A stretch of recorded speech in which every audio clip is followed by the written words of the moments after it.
আল্লাহর হাবিবের রওজা শরীফ দেখে আমি সহ্য করতে পারি না রে আবু বকর, বিদায় দাও, আমি চলে যাব। চলে গেলেন নবীর পাগল। সিরিয়া দামেস্কে যাওয়ার পরে কিছুদিন পরে নবীজি স্বপ্ন দেখায়, কিরে বেলাল, এটা কেমন জুলুম, কতদিন হলো তোমার কণ্ঠের আজান শুনি না। বেলাল রে, তোর কি মন চায় না আমি নবীর জিয়ারতে আসতে? বেলাল আয়, আমি নবীর জিয়ারতে আয় রে বেলাল আয়, কতদিন হলো তোমার কণ্ঠের আজান শুনি না।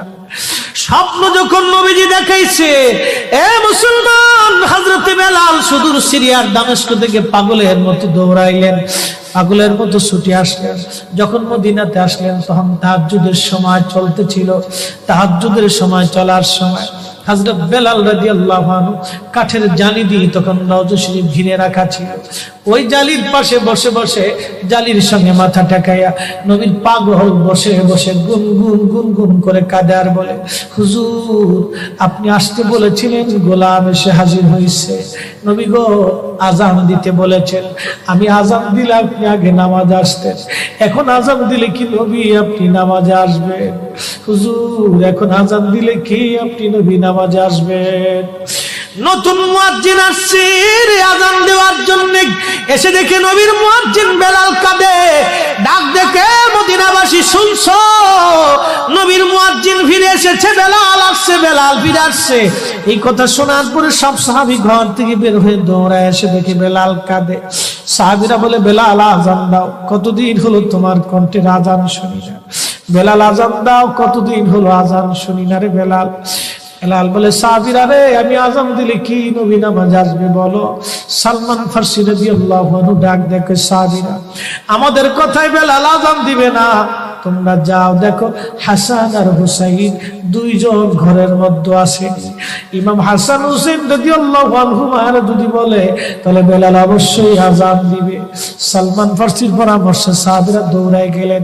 বর্তমান 7 নম্বর গেট বাবু সালাম বরাবর একটা মসজিদ আছে, মসজিদে আলী, এটাই ছিল হযরত ফাতেমা রাদিয়াল্লাহু আনহার বাড়ি।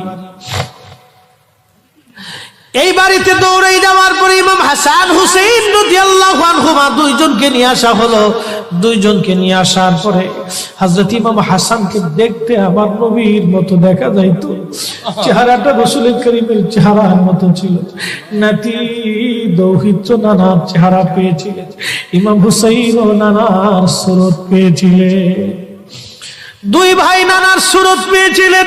হযরত বেলাল রওজা শরীফ থেকে উঠে হযরতে হাসানের বুকের মধ্যে মাথা ঠেকায় কাঁদতেছে, ইমাম হুসাইনের বুকের মধ্যে মাথা ঠেকায় কাঁদে। হযরত ইমাম হাসান ডাক ডাকা, নানার মুয়াজ্জিন, কতদিন হলো তোমার কণ্ঠে আযান শুনি না, যেই কণ্ঠ দিয়া নানার আযান শুনাইতা, যাও গো ওই কণ্ঠ দিয়ে আমাদেরকেও আযান শোনায়া যাও। যখন হযরতে বেলাল ইমাম হাসান এই কথা বললেন, হযরতে বেলাল দৌড়ায় গেলেন। যেই বনু নাজ্জার গোত্রের মহিলা সাহাবীর ছাদের উপরে দাঁড়ায় বেলাল আযান দিত। আবু দাউদের 519 নম্বর হাদিসের মধ্যে আসছে, প্রত্যেক ফজরের নামাজের সুবহে সাদিকের আগে বেলাল দাঁড়াইতেন। দাঁড়ায় আযানের আগে বলতেন, আল্লাহুম্মা ইন্নী আহমাদুকা ওয়া নাস্তাঈনুকা আলা কুরাইশিন ইউকিমু দীনাক। প্রত্যেক ফজরের আযানের আগে এই দোয়াটা পড়ে বেলাল আযান শুরু করতেন। হযরত বেলাল রাদিয়াল্লাহু আনহু আজকে তাহাজ্জুদের আযান দিতে গেছে। আযান দিতে যাওয়ার পরে হযরত বেলাল যখন আযান দিলেন, আল্লাহু আকবার, আল্লাহু আকবার, আযানের মধুর ধ্বনি সারা মদিনার রন্দে রন্দে ছড়িয়ে গেল। মদিনার ঘর থেকে সব সাহাবী বের হয়ে দৌড় মারছে। আবার যখন বলেন আল্লাহু আকবার, আল্লাহু আকবার, সব সাহাবী, মহিলা, বৃদ্ধ, বনিতা ঘর থেকে বের হয়ে দৌড় মারছে। যখন বলল আশহাদু আল্লা ইলাহা ইল্লাল্লাহ, মদিনার ঘর থেকে সব মহিলারা ঘর থেকে বের হয়ে দৌড় মারছে রে, আর কান্না করে, নবী বুঝি ফিরে আসছে রে। আবার যখন বলেন আশহাদু আল্লা ইলাহা ইল্লাল্লাহ, তখন মদিনার মানুষ কান্না করতেছিল, গুন গুন গুন গুন করে কান্না করে। মদিনার ভিতরে আওয়াজ বের হয়ে গেল, নবী বুঝি আসছে রে, নবী বুঝি ফিরে আসছে রে, নবী বুঝি ফিরে আসছে রে, নবী বুঝি আসছে। হযরত বেলাল যখন বলেন আশহাদু আন্না মুহাম্মাদুর রাসূলুল্লাহ, মদিনার মাটিগুলি থরথর থরথর করে কেঁপে উঠছে রে। মদিনার মানুষের কান্না বেড়ে গেল। হযরত বেলাল অজ্ঞান হয়ে জমিনের মধ্যে পড়ে গেলেন, তিনি বেহুশ। নবীর আশিক বেহুশ হয়ে গেলেন। বেলালের মতো আশিক যদি আমরা হইতাম, এ দুনিয়ায় নবীর দেখা পাইতাম, এ দুনিয়ায় নবীর দেখা পাইতাম। যখন হুঁশ ফিরে আসছে, রওজা শরীফের পাশে বসে বসে বেলাল কাদের বলে, হুজুর আজান দিতে বলেছিলেন, আজান দিয়েছি। হুজুর আমি আজান দিলে আগে নামাজে আসতেন, আজকে আজান দিলাম আপনি হুজুর আসেন নাই। যে আজান দিলে নবী আসবে না, আমি বেলাল এই আজান আর কোনোদিন দিব না। হযরতে বেলাল কিছুদিন পরে কলিজা ফেটে নবীর বিরহ বেদনা সহ্য করতে না পেরে তিনি চলে গিয়েছিলেন পরপারে। কলিজা ফেটে, কলিজা ফেটে, কলিজা ফেটে। এইভাবে সাহাবীরা নবীকে ভালোবেসে গেছে।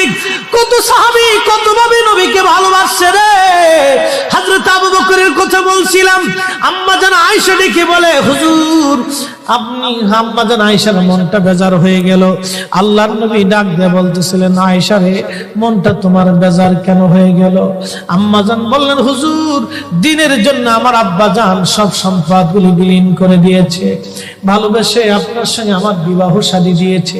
ইয়া রাসূলুল্লাহ ভাবছিলাম আপনি আমার আব্বা জানের কথা বলবেন, যে আকাশের তুল্য নেক আমার আব্বা জানের আমলনামায় আছে।